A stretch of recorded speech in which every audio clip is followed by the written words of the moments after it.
L'avenir a-t-il plus de valeur que le présent? Thèse. L'homme se projette sans cesse dans l'avenir. C'est l'indétermination de l'avenir qui rend possible sa liberté. Antithèse. Je ne vis réellement qu'au présent. Je ne sais pas ce que me réserve l'avenir. C'est pourquoi je ne dois pas m'en soucier. Thèse. L'avenir a plus de valeur que le présent. En effet, un homme sans avenir est un homme mort. C'est le temps que j'ai devant moi qui a de la valeur, parce qu'il me permet de désirer, de faire des projets et de les réaliser. Sans avenir, il n'y a pas de liberté, pas de travail, pas de vie possible. Premier argument. L'avenir est la substance de ma liberté. Pour Heidegger, la conscience humaine est constamment en avance d'elle-même, en train de se projeter dans l'avenir. En même temps, l'homme sait que son avenir est marqué par une limite inévitable et certaine, la mort. Le temps entre le moment où je pense et la mort à venir marque les limites de ma liberté, de mes possibilités. Deuxième argument, l'homme se projette dans l'avenir. Tâchez de saisir votre conscience et sondez-la. Vous verrez qu'elle est creuse. Vous n'y trouverez que de l'avenir. Je ne parle même pas de vos projets, de vos attentes. Mais le geste même que vous attrapez au passage n'a de sens pour vous que si vous en projetez l'achèvement hors de lui, hors de vous, dans le pas encore, dit Sartre dans Situation. L'homme se vit comme projet. L'avenir est ce qui donne sens à son action. Troisième argument. L'histoire se déroule en fonction d'une fin à venir. Au niveau de l'histoire collective, Hegel a mis en évidence la valeur de l'avenir. L'histoire, en effet, obéit aussi à un projet qui est celui de la raison ou de l'esprit. Ce devenir avance dans une certaine direction. Celle du progrès prendra fin lorsque l'esprit sera réalisé. Toute histoire est donc déterminée par une fin à venir. En bref, notre conscience se projette constamment dans l'avenir, qui est le cadre de notre vie encore possible et de notre liberté. Antithèse. Le présent a plus de valeur que l'avenir.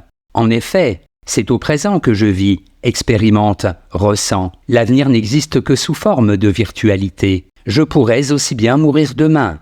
Le moment présent, concret, indubitable, vaut infiniment plus que l'avenir incertain.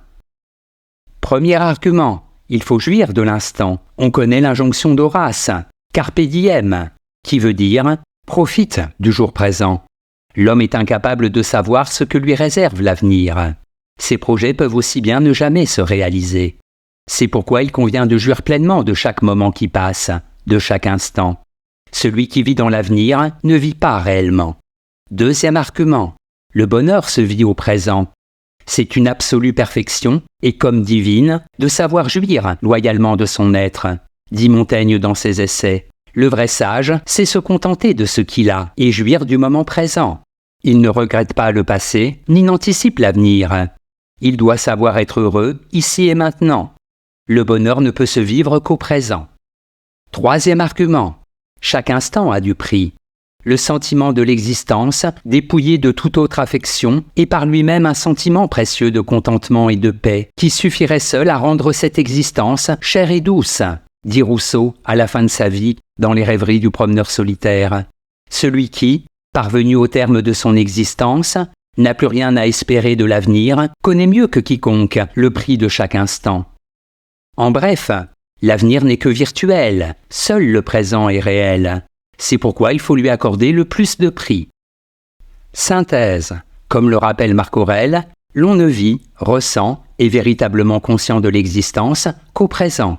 C'est pourquoi celui qui ne vivrait que dans l'anticipation de l'avenir ou dans le souvenir du passé passerait à côté de son existence.